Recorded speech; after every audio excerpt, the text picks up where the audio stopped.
is it going? Never just a normal video. I'm sorry, guys. Anyways, what are we doing today? We are talking about 4 guitar solos that I think every beginner should learn. Now, if you want to skip me talking right here in the beginning, right here's your quick cut. You can go straight to the guitar playing, and you don't have to listen to me blab. So, what am I talking about here? So, we have 4 different solos that, they're not like overly difficult. They're not designed for, if this is your first time picking up guitar, do not play these solos. They will not end well. This is more like you've been playing for a little while, trying to get into some lead stuff. I think these solos offer up way more than just simply learning a solo. What's behind each of these solos, the techniques involved, are so crucial to playing. And I think if you instill this stuff early on, you'll be so happy with yourself later on down the road when you're learning more difficult solos. Now, if you'd like to, I do offer lesson packs on my website over building speed, picking, legato, all that kind of stuff. That link is down below in the description. Check that out. Let's go ahead and get rocking and rolling with these solos.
Alright, so let's talk about the first one. So we are rocking a Bryan Adams solo. Keith Scott's guitar player, amazing guitar player.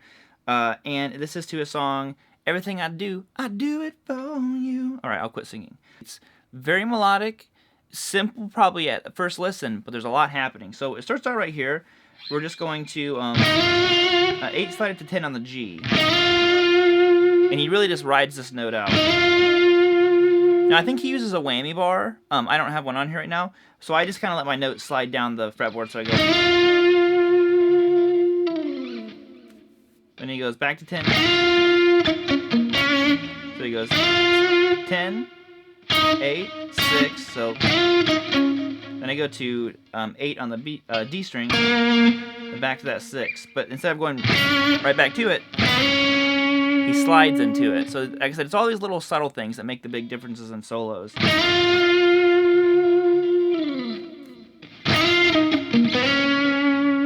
Now, while he's holding that 6 out, he slides it. It's a real subtle slide.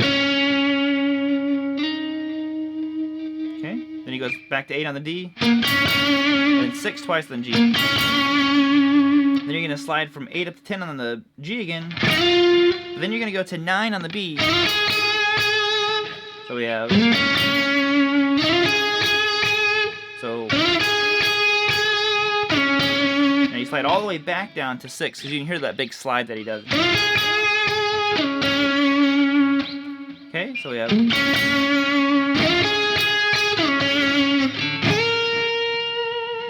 So he's bending 9 on the B up a full step here. Then he takes his pinky and plays 9 on the high E string. Then you play that, do that 9 again on the B twice. So yeah.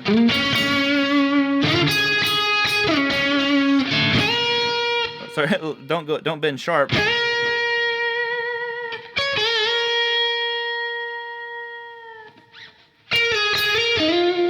It's a lot more sliding here. He goes from 11 down to 9 and back up to 11. And you go back to that 8 slide into 10. Here's the tricky part. He bends 8 up on the G. Then he picks it again and brings the bend back down. Ends on 6 on the G. And then so we have.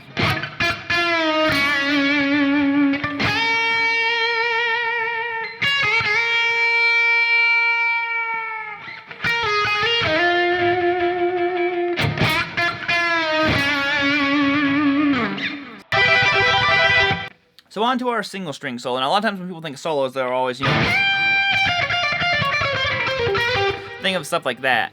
But this is kind of a cool solo. This is like the first solo I could ever play, and I felt pretty cool once I could play it. So basically what it is this is the solo to Kryptonite by 3 Doors Down. It's all on one string. You could do 2 strings if you wanted to, but why would you do that? So we're going to go like this.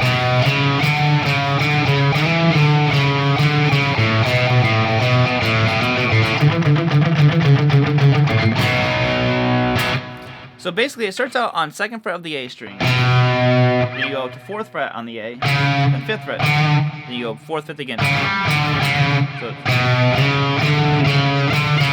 go up to 7 on the A. And you go 5, 4, 5, 4, open. So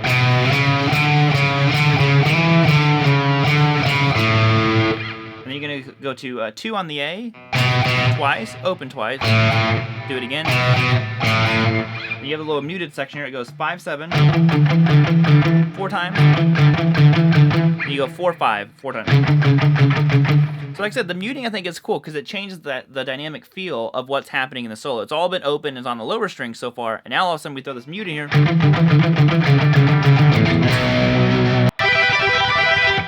Alright, so what's next on the old agenda? Well, we're going to do a Guns N' Roses solo. So this is the first solo of the 3 in Sweet Child of Mine, and some very, very cool bending techniques in here. Slash, you know, obviously, no introduction. Slash is amazing. And it goes like this. Now, I've seen people, you can play it up here as well. I just prefer it down here because it sets us up for this bend a little bit better. But basically, I'm just going 10 to 8 to 7 on the B. And you do that again. Then I go 10, 8 on the B, but 9 on the G. Okay? Then I go to 10, 8 by itself. Now here's this little bending section that is really crucial. So what is happening here? This is a lot. This is a really tough lick to play it at first. So I'm bending up 10 on the B string. And I go back to 8. Now you're going to bend that 10 up again. Now you take your pinky and you play 10 on the high E string. Kind of like what we did in the Bryan Adams solo. But here's where this one changes.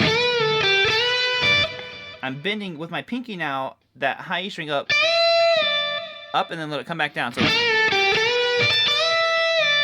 I go to 9 on the G with my middle finger. You do a full step bend. So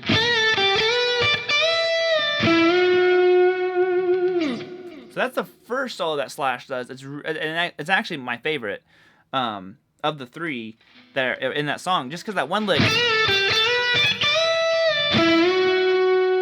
I always love that little phrase that he does there. It's so, you know, you can use it all over the place. And the final one, some Led Zeppelin. How about that? How about that? I can't believe I just said that. Anyways, so here's the Led Zeppelin one.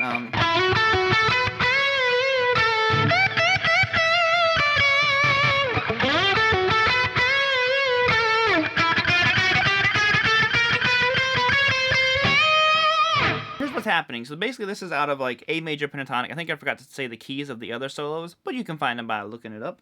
And so basically we're going like this. We slide from 14 to 16 on the D.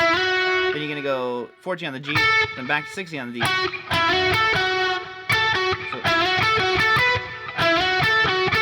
Okay, so after you do that slide, 14, 16, 14, 16. So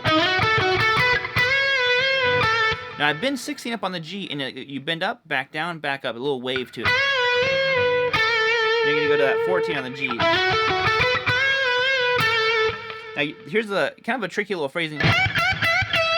I'm bending this 17 on the B up, and you pick it 3 times.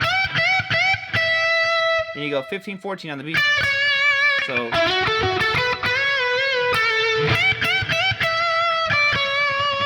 Okay, now you do basically the whole thing again. And here's the trickiest part of it all.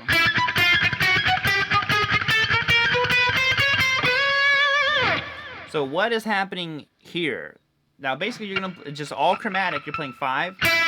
Then you're gonna lift your finger up and play the same string but mute it, so that you're doing like a little like muted note. And you go 6, 7, 8, 9, 10. Then it goes 14, 13, 14. And I've been 16 on the G. You could bend that 14. So.